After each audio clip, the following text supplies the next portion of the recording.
Halo semuanya, kami dari kelompok Candi akan membahas tentang organisasi-organisasi. NATO adalah sebuah organisasi aliansi militer antar banyak negara yang terdiri dari 2 negara di Amerika Utara, 27 negara Eropa, dan 1 negara Eurasia yang bertujuan untuk keamanan bersama yang didirikan pada tahun 1949. Organisasi ini berdiri sebagai bentuk dukungan terhadap Persetujuan Atlantik Utara yang ditandatangani di Washington DC pada 4 April 1949. Adapun pengaruh NATO terhadap Indonesia adalah untuk mendapatkan bantuan serta kerjasama khususnya dalam bidang pertahanan dan kerjasama bilateral dengan anggota NATO. SEATO atau disebut juga Southeast Asia Treaty Organization adalah organisasi pertahanan regional untuk membendung pengaruh komunis di kawasan Asia Tenggara. Organisasi ini dibentuk oleh Perjanjian Pertahanan Asia Tenggara dan ditandatangani di Manila pada tanggal 8 September 1954, namun perjanjian itu baru berlaku pada 19 Februari 1955. Organisasi ini bertujuan untuk mencegah berkembangnya pengaruh komunisme di Asia Tenggara. Pakistan menarik diri pada tahun 1973 dengan alasan aliansi ini tidak kunjung membantu saat ada konflik dengan India. Dampak positif dan negatif SEATO. Dampak positif SEATO yaitu kekuatan militer suatu negara menjadi kuat karena sering latihan militer bersama, dan kekurangan itu yaitu negara menjadi terpecah karena perbedaan organisasi militer. Pada 30 Juni 1977, SEATO secara de jure dibubarkan setelah banyak anggota yang mundur dari keanggotaan organisasi. Selain itu, penyebab pembubaran SEATO adalah kekalahan Amerika Serikat dalam Perang Vietnam pada tahun 1975.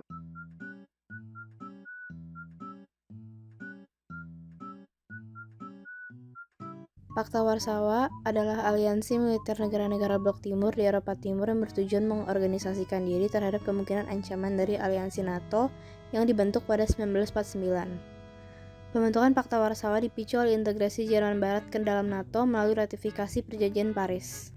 Pakta Warsawa dirancang oleh Nikita Khrushchev pada tahun 1955 dan ditandatangani di Warsawa pada 14 Mei 1955. Anggota Pakta Warsawa terdiri dari Bulgaria, Cekoslovakia, Jerman Timur, Hongaria, Polandia, Romania, Uni Soviet, dan Albania. Sebenarnya, Pakta Warsawa ini dinyatakan berakhir pada tanggal 25 Februari 1991. Namun baru resmi dibubarkan pada tanggal 1 Juli 1991. Hal ini bersamaan dengan gelombang revolusi demokratis di Eropa Timur sekaligus bubarnya Uni Soviet.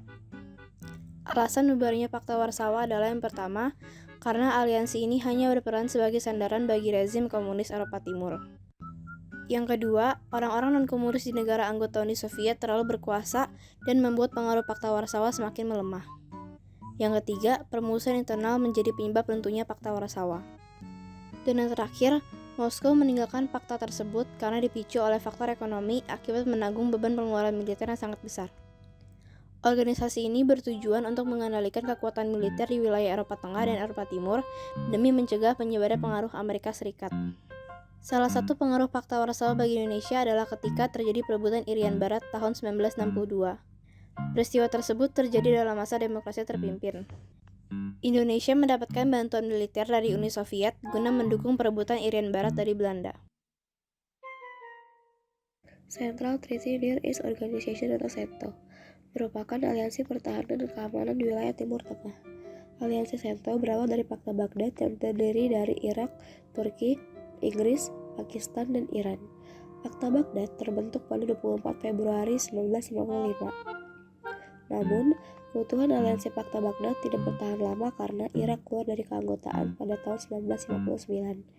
Dilansir dari Ensiklopedia Britannica 2015, pasca keluarnya Irak dari Pakta Baghdad, Amerika Serikat ikut bergabung dalam Pakta Baghdad sebagai anggota tetap pada tahun 1959. Pada perkembangannya, Pakta Baghdad berubah nama menjadi Central Treaty Near East Organization atau CENTO. Di bawah pengaruh blok barat, Sento memindahkan markas besar mereka dari kota Baghdad, Irak, menuju ke kota Ankara di Turki. Tujuan pembentukan Sento berkaitan dengan situasi perang dingin yang sedang berlangsung antara blok barat dan blok timur. Beberapa tujuan Sento sebagai berikut. Yang pertama, membendung pengaruh komunisme di kawasan Timur Tengah. Kedua, mencegah ekspansi Uni Soviet di kawasan penghasil minyak Timur Tengah. Ketiga, mewujudkan perdamaian di kawasan Timur Tengah. Keempat, saling bekerja sama dalam permasalahan pertahanan dan keamanan. Sebagai organisasi pertahanan, Sento memiliki struktur komando militer dan pasukan tempur. Dengan kekuatan militer gabungan, Sento berhasil memperoleh beberapa keberhasilan dalam bidang pertahanan keamanan Timur Tengah. Keberhasilan Sento dalam menjaga keamanan kawasan Timur Tengah yaitu: yang pertama, menengahi masalah perbatasan antara Irak dan Persia. Kedua, berperan aktif dalam penyelesaian masalah antara negara Pakistan dan India. Ketiga, menengahi sengketa wilayah Pulau Siprus antara Turki dan Yunani. Keempat, mengirimkan bantuan dalam bentuk pasukan keamanan dan logistik bagi negara-negara Timur Tengah yang sedang berkonflik. Sento secara resmi dibubarkan pada tahun 1979. Dalam buku Barat Timur Tengah 1991, karya Riza Shihbudi, pembubaran Sento berkaitan erat dengan peristiwa Revolusi Islam Iran yang berlangsung pada tahun 1978 sampai 1979. Pasca Revolusi Islam Iran, gejolak politik kawasan Timur Tengah semakin memanas. Hal tersebut mengakibatkan pecahnya persatuan kesatuan negara anggota Sento. Pengaruh Sento bagi Indonesia adalah agar dapat memberi bantuan dan melindungi Indonesia dengan cara mengirimkan bantuan berupa bahan makanan, tentara maupun persenjataan.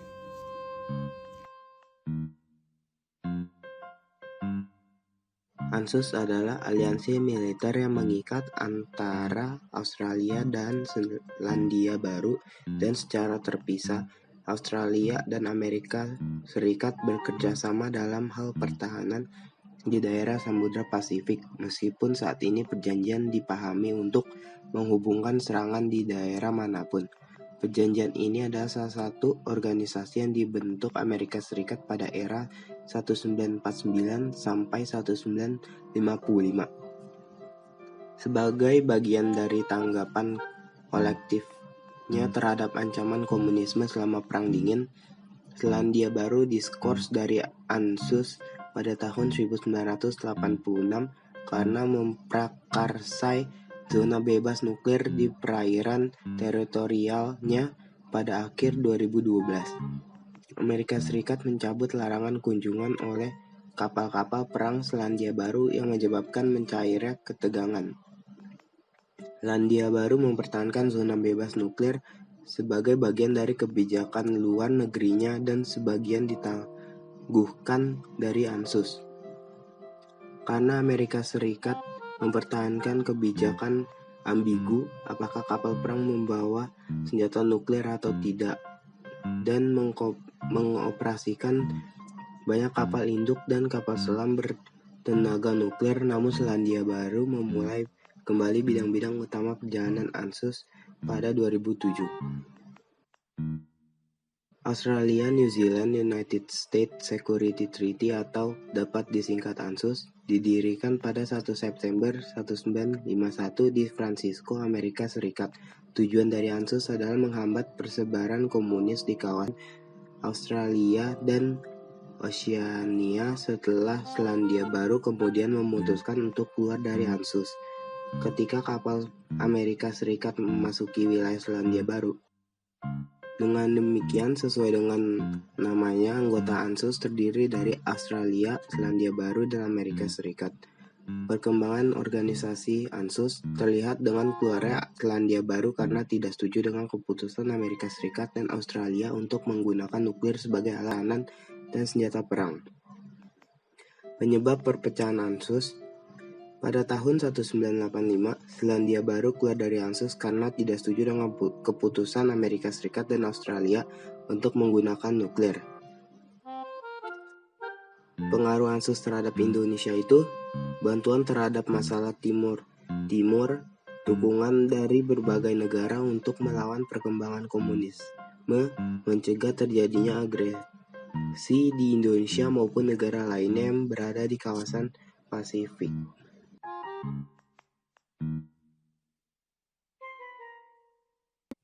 South Asian Association for Regional Cooperation atau SAARC merupakan organisasi ekonomi regional di kawasan Asia Selatan yang berdiri pada 8 Desember 1985. Pendirian SAARC baru terrealisasikan ketika Presiden Bangladesh bernama Ziaur Rahman mengajukan proposal kerjasama pada 2 Mei 1980. Dalam proposal tersebut, Ziaur Rahman mengajak negara-negara Asia Selatan untuk membentuk sebuah kerjasama ekonomi yang didasarkan pada semangat persaudaraan. Dalam buku Sejarah Asia Selatan 2012 karya Suwarno, SAARC memiliki beberapa tujuan utama, yaitu meningkatkan kesejahteraan negara-negara di kawasan Asia Selatan, menumbuhkan kerjasama dan rasa solidaritas dalam bidang ekonomi, sosial, dan budaya, mempercepat pertumbuhan sosial dan ekonomi masyarakat di kawasan Asia Selatan. Sejak tahun 1985, SAARC telah menjalankan beberapa program yang mampu memberi dampak positif bagi pertumbuhan ekonomi di kawasan Asia Selatan. Berikut program-program SAARC. Pertama, membuat perjanjian kawasan perdagangan bebas Asia Selatan yang dinamakan South Asian Free Trade Area atau SAFTA. Kedua, menjalin hubungan baik dengan organisasi internasional seperti United Nations Development Programme atau UNDP, Asia Pacific Telecommunity atau APT, United Nations International Children Education Fund atau UNICEF, dan lain-lain. Melaksanakan program terintegrasi antar negara Asia Selatan di berbagai sektor ekonomi, dan terakhir memberikan pendidikan dan pelatihan kepada generasi muda Asia Selatan. Walaupun Indonesia tidak termasuk dalam anggota SAARC, tetapi SAARC memiliki pengaruh bagi Indonesia. Jika Indonesia melakukan kerjasama dengan beberapa negara anggota SAARC, yaitu Indonesia dapat memenuhi kebutuhan yang tidak bisa diproduksi dalam negeri karena menjalin kerjasama dengan beberapa negara anggota. Manfaat SAARC meningkatkan kesejahteraan negara-negara di kawasan Asia Selatan, menumbuhkan kerjasama dan rasa solidaritas dalam bidang ekonomi, sosial, dan budaya, mempercepat pertumbuhan sosial dan ekonomi masyarakat di kawasan Asia Selatan. Namun secara laten, SAARC juga dianggap telah mencapai beberapa keberhasilan seperti meningkatkan trade secara progresif dibandingkan dengan kelompok lain yang telah terbentuk terlebih dahulu, serta SAARC tercatat berhasil meredam konflik antara negara yang diindikasikan sering terjadi sebelum terbentuknya SAARC. KAFTA. KAFTA secara resmi terbentuk setelah penandatanganan perjanjian China-ASEAN Free Trade Area pada KTT ASEAN tahun 2007 di Filipina. Meskipun KAFTA telah terbentuk pada tahun 2007, realisasi pelaksanaan perjanjian baru dimulai pada awal tahun 2010. Dalam Jurnal Strategi China, dalam pelaksanaan China-ASEAN Free Trade Area atau KAFTA tahun 2006 karya Anastasia Laura, pembentukan KAFTA bertujuan untuk meningkatkan kerjasama ekonomi, perdagangan dan investasi antara negara-negara anggota liberalisasi perdagangan barang dan jasa, menciptakan sistem transparansi perdagangan untuk memudahkan pengawasan dan meningkatkan daya saing pasar industri. KAFTA memberikan banyak dampak, baik positif maupun negatif kepada Indonesia. Dampak positifnya yakni harga produk dan barang jasa semakin murah karena penghapusan biaya masuk, meluasnya pasar ekspor dari komoditas Indonesia, meningkatkan kualitas dan kuantitas produk barang dan jasa. Dampak negatifnya adalah industri dalam negeri terancam eksistensinya, munculnya ancaman imperialisme produk China di Indonesia, dan munculnya eksploitasi besar-besaran terhadap sumber daya alam Indonesia.